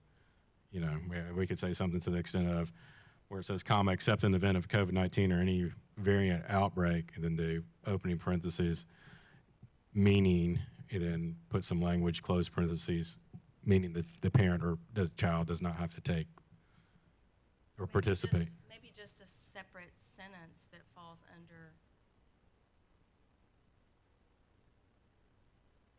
One more Yeah. in layman's terms. Yeah. I struggled with it, so I'm not. Dr. Horrell, you look like you have some insight. Maybe, I was yeah. just going to say, may we call on Mr. Plumley to maybe Yes. Yes. draft some, Yeah. some clearer language? And it could be some clarifying statement. Okay. Thank Yep. you. We will work together on that. We'll carry this, if there's no objection, we'll carry this policy over to our August meeting. Hearing no objection, next item. Next item is discussion action on policy 3.220, access to private facilities. This is a first reading. Is there a motion to get this item on the floor? Move. We have a motion. Is there a second? We have a motion and a second. Any discussion on this item? I do have a question. Is there a need to have this in place before the start of the school year? I think if we get this taken care of again by that first day of school, we will It would be we the will second- abide by or, the yeah, first- policy, Okay. you know, regardless in the meantime. And that's one of the things about policy. We're still accountable for the state law. That's the state law. So we will, I mean, even if it doesn't get approval, we'll still abide by it. I asked you earlier if school building applied to the whole campus, and you said, I believe it does, and I'm happy to report that all of the new construction that we have would allow us to accommodate this policy. okay. Further discussion on this item? Would this be applied to any overnight trips or anything as well, or is it just on the physical campus, or? My understanding is that this is on the physical campus. This says facilities located in the school building. Or I just read, Well, or no, when I'm sorry. using multi-occupancy Sleeping quarters while attending a school-sponsored activity. So this would be off campus too, Or Yes, off I believe campus. you're correct, yes, Okay. on further reading. or whatever, a travel event or something.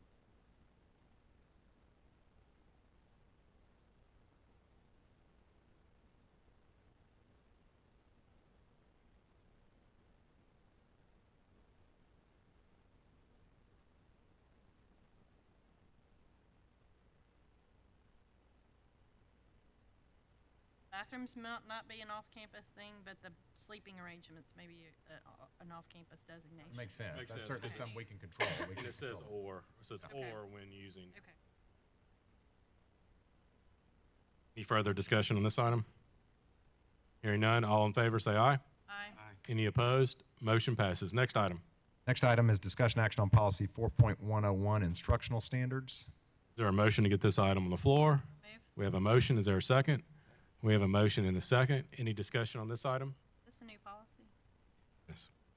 Or need for this to be in place before, again, same question, before the start of the school year? I don't believe so. Again, we're going to adhere to it, but we could, if we wanted to waive the rules and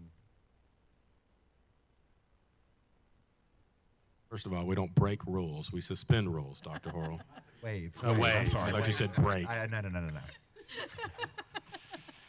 No. Ms. Thomas, you had your hand up. Yeah, so,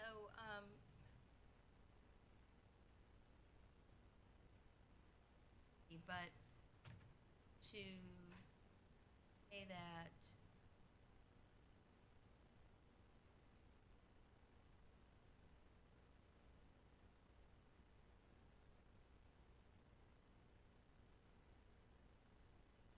very realistic, because you can't just, be bewitched a new curriculum out of nowhere, and it's gonna be here a while until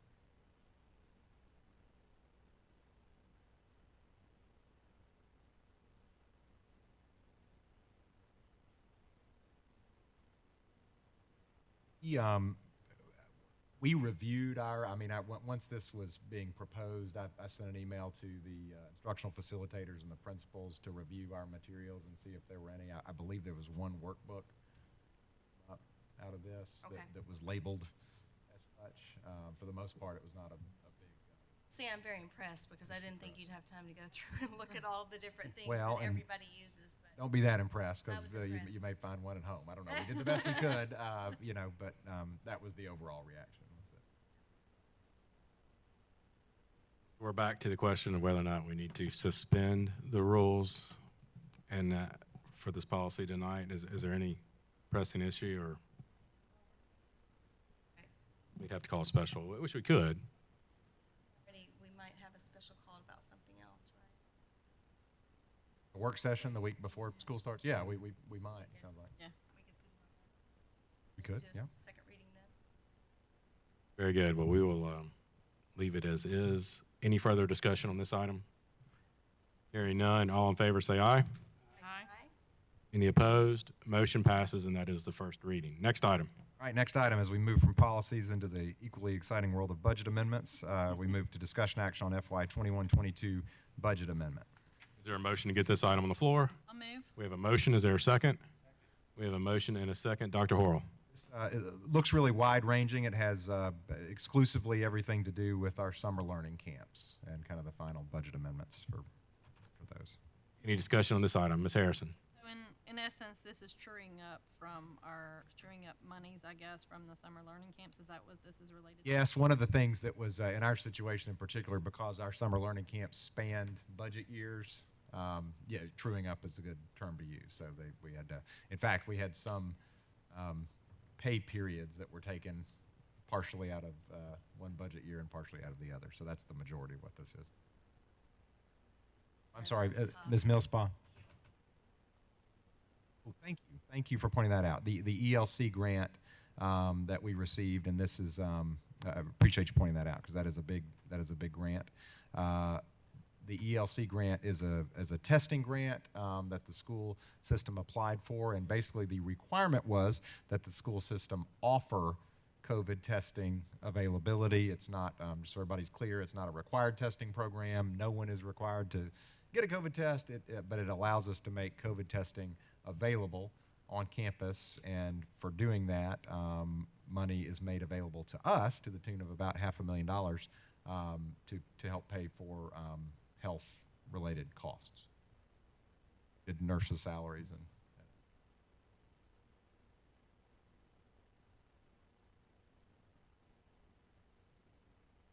Sure can. I think they're inverted. Is that right?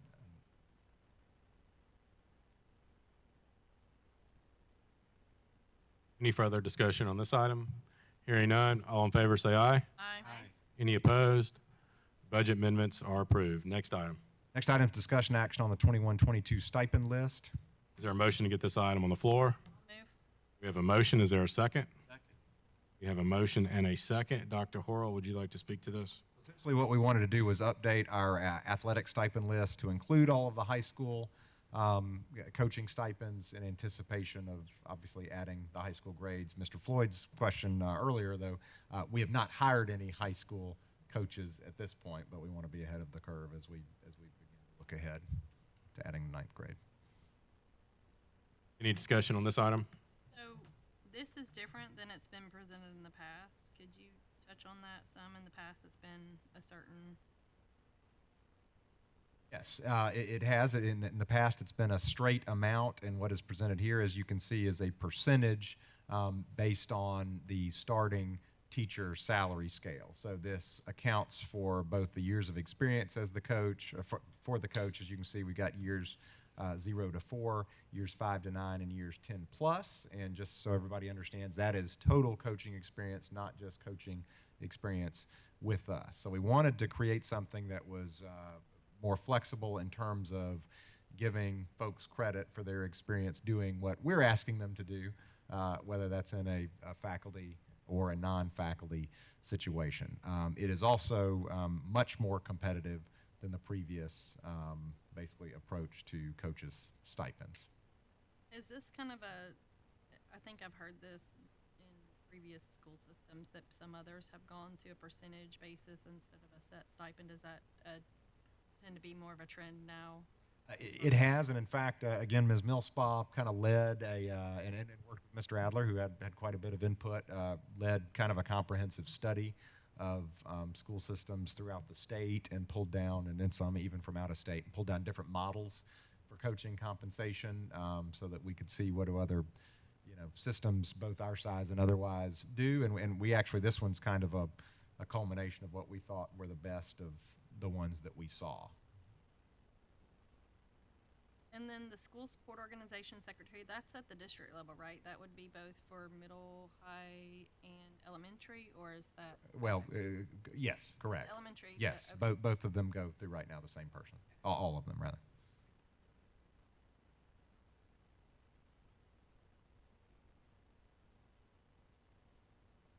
They can be different, or they can be the same. You're listed. Generally competitive. For us, they are the same. Yeah, Okay. yeah. That was my question. Yep, good question. Mr. Burnett. When I read this one, and I see the middle school athletic director, am I not seeing the high school athletic director, or is there not one listed here?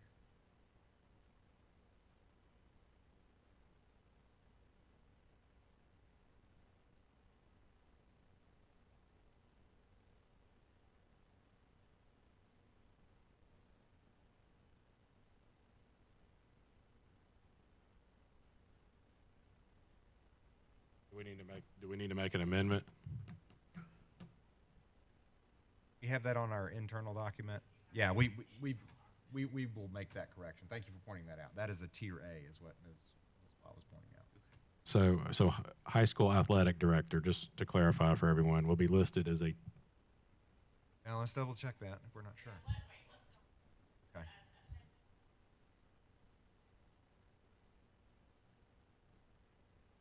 Approve it as is tonight and then amend it next month. Yes, We will not be hiring a high school athletic director before August. correct. That's correct. That's 100% correct. Yeah. And I don't see on here, I see a high school yearbook sponsor, but I don't see a middle school yearbook sponsor. I don't know if that's intentional or not. Oh, now I see it. I'm sorry, I missed it. Wait, there's too many listing. I finally found it. It's down. There's Sorry. it. Yeah, Yeah. tier F. Yeah. Any further discussion on this item? Hearing none, all in favor say aye. Aye. Any opposed? Motion passes. Next item. Next item's discussion action on 21-22 annual agenda. Is there a motion to get this item on the floor? Move. We have a motion. Is there a second? We have a motion and a second. Dr. Horrell? We update this in real time. This board's pretty good about throughout the year making suggestions, and when there are suggestions, we add them to this list. However, it is also a policy requirement that the board annually approve the annual agenda. So this has been a very good tool for Lakeland school system. It helps keep us looking ahead at different months. So.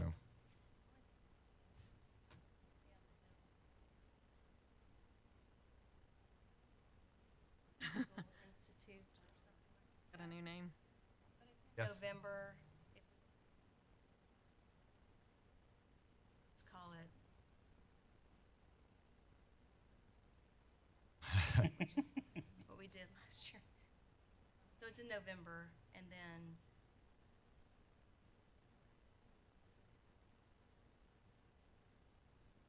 Correct. the legislative agenda. Okay. And I do, the thing that we just approved tonight, the Shelby County, is it required annually? The hazard No, it's not. mitigation? My understanding is, I think it's a 5-year. I think. So do we need to add it to our 5-year? Like where we have the one, let's see, public hearing on every 3 years, do we need to add those kind of things to? I don't know, it's a curiosity thing. You're right to be curious. I was both surprised and curious because I had never heard of it before the city contacted me and said, we need some data for this. So but I can certainly confirm And I don't how have any regular that issue is. with approving as is. I'm just asking, is it something we should Yeah, list let me on there find for out. our 5-year agenda or whatever? And just list that it's a 5-year process or whatever it is. Told me that most of my assignments for tonight would be based on the Shelby County Hazard Mitigation Plan. I would have probably disagreed with that means you're doing a prediction, but fabulous job. no, that is good. Any further discussion on this item? Hearing none, all in favor say aye. Aye. Any opposed? Motion passes. Next item. Next item is discussion action on the 21-22 professional development plan. Is there a motion to get this item on the floor? Move. We have a motion. Is there a second? We have a motion and a second. Any discussion? Similar where we've done in the past, where we've allowed time they spent in the summer and things like that to take the substitute of those flex days and Yes, that's it. Yeah, that's exactly what the flex days are in on the November and December days. Any further discussion on this item? Hearing none, all in favor? Aye. Any opposed? Motion passes. Dr. Horrell, do we have any other business that needs to come before the board? Items. No further items. Are there any announcements? There is I don't know if you've announced it publicly, but you told us to save the date, so I don't know, because we won't have, will we have a board meeting? Not quite there Okay. yet. Yes, Okay. want you to save the date, but we will. Will we have a system-wide meeting, all the teachers? We will. Yes, thank you for asking. There Will will there be. be singing? Well, you'll have to show up to find out, I suppose. There always has been traditionally, but, We wouldn't want to break tradition. right. Any other announcements?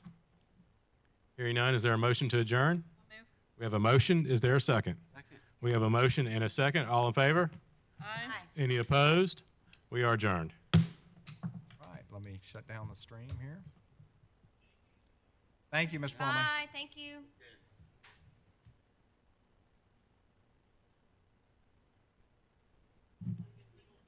I think so. I think that's right. Is I that think in- that's right. Is that that's the one in November, but then what do they call February now? No, that's February. We just have it on our agenda to talk about it in But November. what did they call the thing in November that is before? You go to The pre something? yeah, it's like a pre-convention workshop, right? But isn't it called something else now? I thought it had a different name now because it counts Leadership for your, conference is one of them. Doesn't something count towards your hours that they used to not? It used to not count back when. All right, I'm about to turn this off. I haven't found it yet. Give me just a second. Okay.